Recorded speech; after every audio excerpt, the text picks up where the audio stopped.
Now then, last year, Becky Sharp was walking home with her 11-month-old daughter when a car swerved into the road she thought was clear and had started to cross. The driver was speeding and over the limit. Had it not been for Becky's fast action to push her daughter's pram to safety, the consequences could have been tragic.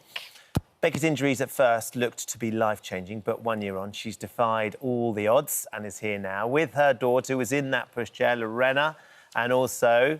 she saved, of course, and her husband, Dan, who has got a very proud London Marathon medal, which we'll come on to. Yeah. How are the legs feeling, Dan? They're OK, yeah. They're OK? Bit sore. Bit sore. jelly. Well, Bit very jelly. proud of what you managed to achieve yesterday.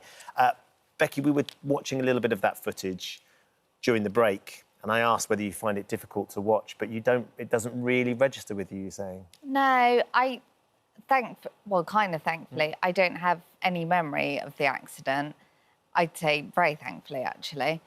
So that's one benefit out of the brain injury, I guess. Yeah.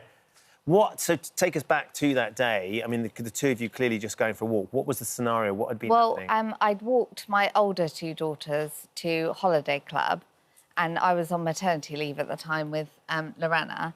So I was walking her back home, and we were crossing the road and the car went into me. I managed to push the buggy out of the way before the accident happened, and I'm so pleased I did, thankfully. And what happened on that moment of impact? So you pushed Lorena out the way, and she was hooked into her pushchair, wasn't she? So she was perfectly safe, but her buggy was knocked over, I think.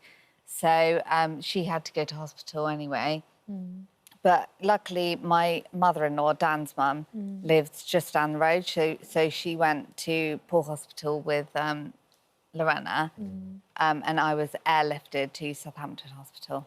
And you were in a coma? Yeah. I had blood transfusions, broken leg, broken hips, broken ribs, broken...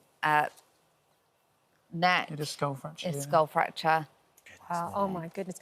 And, Dan, you were at work. I was, yeah. Do you remember the call coming through? Yeah. What was it like to get that call? Yeah, I mean, your world just falls apart. Yeah. And I spoke to the police officer and he just said, your wife is very, very poorly. And I knew, they don't say that for no reason. No. Like, I knew it was touch and go.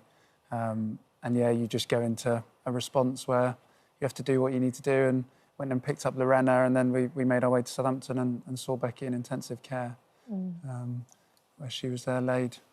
God, I can't imagine what it must have been like for you, Dan, and for the girls, for all three of them. Fortunately, Lorena was so small, I'm not sure that it was an issue. But for the other two who are older, how do you cope in that sort of scenario? How do you get through those 8 weeks she was in the coma and then the months of rehab afterwards? Well, obviously, the first thing is you come back from the hospital and you have to tell the older two that Mummy's in hospital, she's not coming home, she's unconscious.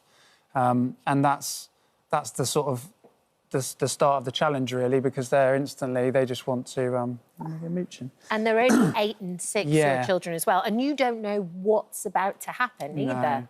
No, and I think we had to sort of be very, very careful about what we said, but we were honest from the beginning. And pretty soon, I think on the Thursday, it was the Tuesday it happened, on the Thursday we took the girls in to see Becky and they saw her in intensive care. And then, started effectively 8 months of hospital visits with sort of Becky, thankfully, progressing over time. But just a huge amount of uncertainty. There's no guarantees with brain injury. So. And it was slow progress as well, wasn't it? How did you progress? So it sort of started out where after 2 weeks they removed the sedation medication. So that's the opportunity that Becky could have woken up. Okay. And the consultant at that point said to me, if you want to see how Becky's going to be in 6 months, you've just got to wait 6 months. And at that point, she hadn't woken up. Right. And it was about 8 weeks. It's sort of very gradual. It goes from opening eyes to starting to do small hand movements and things. But, it's really painfully slow. But Becky's been so good throughout it, and she's, as soon as... You played some wedding music, didn't you, and she started singing? Yes, yeah, so she started singing along to that. And it's sort of punctuated with those moments of sort of real sort of progress, and you kind of look back and think, wow, we've come really far. Defying the odds, though, Becky, is what you've managed to do, just in terms of the expectation of the experts to where you are now. I mean, how are you feeling? What is life like for you? Yeah, I mean, life has gone back to as much like normality as it can do at the moment, I guess. Like, I walk the older two to school in the morning and Lozzie to the childminder when she's there. And I pick them up from school in the afternoon. And you're able to have them on their own for a few hours now and stuff, aren't you? So. Yeah, so, yeah, it's slowly getting back to normal. Slowly getting there. And Dan, you ran the marathon Yes. yesterday. Hold it up. Hold the medal up. For Brain Research UK, you were raising money for the charity. How have those guys helped you? Yeah, so it feels like a bit of a full circle thing, really, because before the accident, I was ready to run Manchester Marathon. And I didn't, it was 5 days away and I didn't get to run it, obviously. But to be able to fundraise for Brain Research UK, they're the largest funder of brain research in the UK. And they're just, all of the stuff that they do, all the research, feeds the professionals and the doctors that then informs that care for people with traumatic brain injury. Yes. And so far, we've managed to raise around £19,000. Amazing. Well hopefully is going to get doubled by one of Becky's brothers' companies that he works Brilliant. for. So you've got someone's going to match the funding and people can still sponsor you if they'd like to. Absolutely, yeah, that'd be fantastic. So. Well, look, it's an amazing story, Becky. You're an absolute hero for fighting. It's sort of testament to your life force in you and wanting to be around for your girls and Dan as well. That you've made such an amazing recovery and continue good luck with that as well. Thank you. Thank you all for very coming much. in. Thank you so much. And well done, Lozzie, as well. Yeah. She's coped brilliantly. Yeah, she doesn't care about it. She doesn't care.